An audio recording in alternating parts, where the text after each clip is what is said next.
What's up, y'all? Today I got a video I'm pretty excited to make about mind games and this term that I use a lot in my coaching that I invented called oppositional empathy.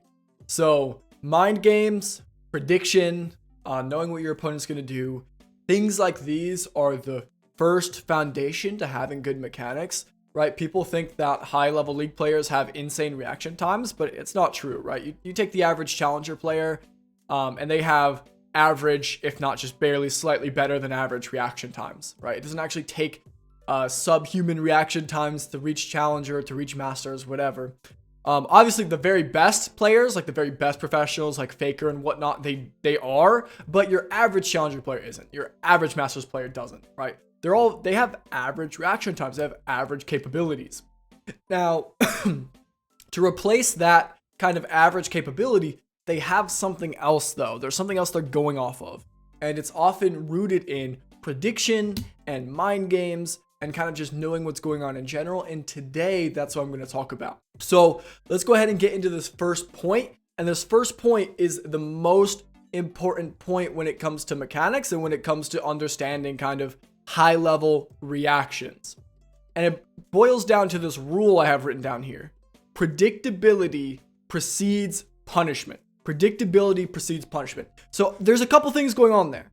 The first thing is that if somebody ever becomes predictable, you should be able to react to it in a way that's beneficial to you, right? If you know what somebody's going to do, you should be able to either prevent it or fight him beforehand or trade sides of the map preemptively because you know where he's going. If he's going to do something, like let's say he's going to go for a minion, you should be able to put yourself in a position that is beneficial after he takes the minion, right? This here is the perfect example. I know Yone is going to go for this minion. So what am I doing? I'm moving down to make sure if he gets this minion, I'm going to auto attack into Q, into auto attack, and then get electrocute. And now if he gets this minion, he loses a lot, right? I recognize that he's going for this minion. I say, look, I'm going to give you a choice. You're either going to take my full trade pattern and you're going to be down to 60% health and I'm going to kill you soon, or you get the one minion. If you don't get the minion, I'll be up CS. So this is a perfect example.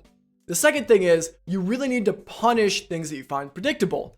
Oftentimes in games, you'll see somebody sit mid who just like will ping their bottom that Katarina is roaming, but they froze so the Katarina gets to roam. And it's like, Katarina's going to roam if you freeze. That has to be predictable.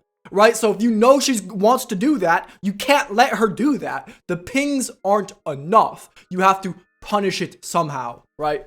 So if you can get people to be predictable, you can punish them and you should, right? And the inverse is also true. If you are predictable, you become punishable. So a lot of mechanics and reactions comes down to understanding the rules of the game and then figure out ways to bend them and break them in a way that provides you an advantage, right? Like one thing Yone could do here is pretend he's going for the minion and then actually step up into me and get a free Q on me, right? Or something like this. In this situation, it wouldn't work because he would still lose the trade, but that's like an example. So there are kind of a couple steps I wrote down for this. It mostly comes down to pattern recognition. The first step is to understand the game, right? Understanding that like people step up to last hit. Right. The second part is like understanding the enemy champion, right? When does Yone have Q3? When does he have E? What does he do before he uses those things, right? How can I punish him as he gets to Q3? How can I punish him after he E's, right? Things like this. How can I deal with my passive to line up with his E cooldown? Once you understand the enemy champion, you can really exploit those weak spots.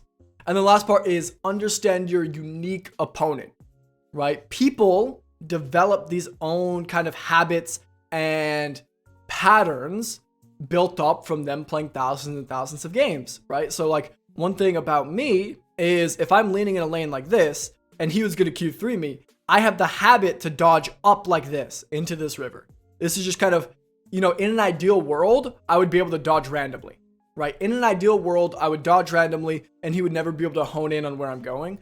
But since this is kind of my intuition is to go up, I go up more often than not. If he wants to hit me with a tornado, he can aim up and have a higher chance of hitting it, right? Again, that's another way that me as a person is predictable, not because of the game fundamentals or my champion. It's just that's kind of how I like to dodge. All three of these things are things that we need to do to really get into this kind of predictability precedes punishment, this mind game mentality. Now, mind games are something that are kind of advanced. They're not something you should really worry about until we're probably, platinum or higher, maybe gold.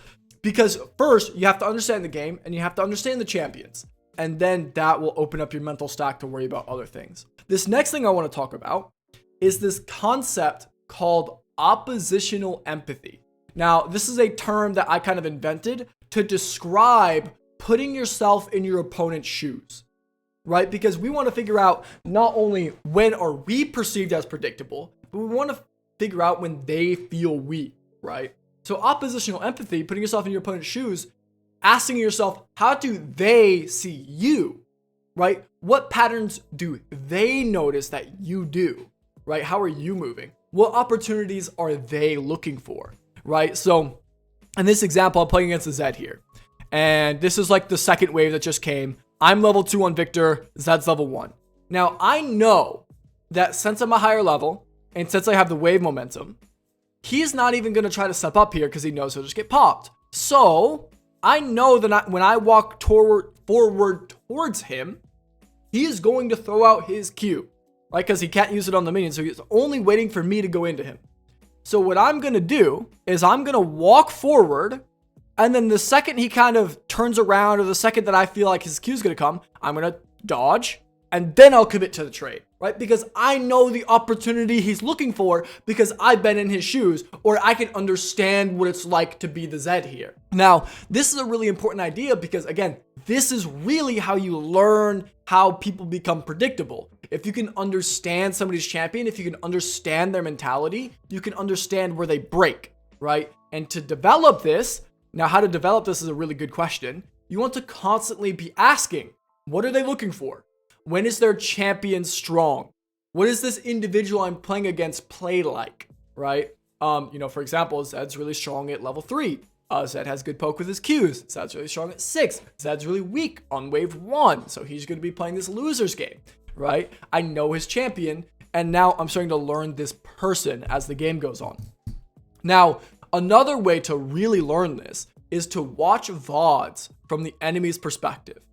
So let's say that I'm playing Victor versus Zed, and I have lost Victor versus Zed a lot. I just don't understand what Zed's doing. I don't understand my opportunities to punish him, and I don't understand really how to beat him. What I'm going to do to develop this kind of understanding of him, this oppositional empathy, is I'm going to go on YouTube, and I'm going to type Zed versus Victor, and I'll just type like Challenger VOD, right? Challenger VOD, something like this. And I'm going to type that in from the Zed's perspective. Or maybe I'll go watch a Zed one trick. Maybe I'll go watch, Zed99 or whoever. And I'll watch the game through his perspective. And I was like, oh, I'm noticing he's stepping back when he throws out W because he feels scared. I'm noticing he's stepping really far up when he does have his W. So he's getting ready to punish them. All these small little things you can notice from the enemy's perspective that you won't notice just watching you back, right? Because watching you back play against the Zed, you're like, oh, I don't know why he can be strong here. I feel like there's no time I can punish. Right? Where if you watch the Zed's perspective or the opponent's perspective, you can really develop this oppositional empathy. This is all I have for the video. It's pretty short and sweet, but it's kind of an introduction to playing advanced mind games. So for my Platinum Plus guys, this stuff is really, really important. It's also a really beautiful part about League of Legends. I love when League of Legends starts to become, when you guys both understand how the game works, so it mostly becomes you guys kind of trying to break each other. And I think that kind of dance and that kind of movement is really, really beautiful. It's one of the reasons why I love working in League and I love coaching. And this is how you start getting good at it. You understand two important tenets. Number 1, predictability precedes punishment. And number 2, oppositional empathy. How can you get into your opponent's shoes? How can you understand what they're feeling? I hope this was a helpful and eye-opening video. If you guys enjoyed it, let me know. If you guys made it to the end of the video, comment end of JS video, and I will see you guys in the next one. Peace.